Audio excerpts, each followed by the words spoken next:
Shirikisho la soka Tanzania TFF leo limetangaza adhabu kwa maafisa habari wa Simba na Yanga mara baada ya kuwa waliitwa kwenye kamati ya maadili, lakini adhabu zao zikiwa hazijatoka.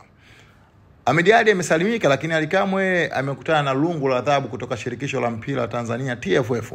Taarifa iliyotoka mchana huu inasomeka hivi: shauri dhidi ya Ahmed Ally. Ahmed Ally, meneja wa habari na mawasiliano wa Simba Sports, alishtakiwa na klabu ya Yanga akituhumiwa kwa kosa la kuchochea umma kwa ujumla kinyume na kanuni ya 73 ibara ya 4 ya kanuni za maadili ya TFF toleo la mwaka 2021. Baada ya kupitia maelezo ya pande zote husika pamoja na vielelezo vilivyowasilishwa mbele ya kamati ilibaini kuwa hakukuwa na ushahidi wa kutosha kumuingiza hatiani kwa kosa aliloshakiwa nalo na imemwachia huru. Ahmed Ally amesalimika, lakini Ally Kamwe mambo yamekuwa magumu kwake baada ya adhabu kutangazwa.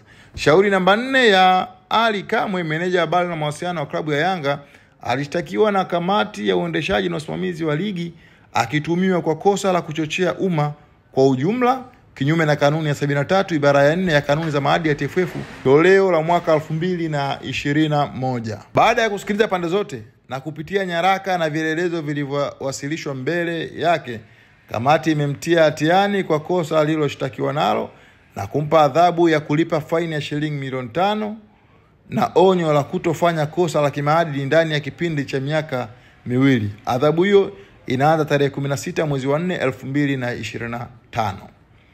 So unaona, kamati ya maadili imemaliza kuchakata kutafuta hukumu ya maafisa habari hawa, na kila mmoja ameadhibiwa kwa mujibu wa kanuni zilizojiwekea.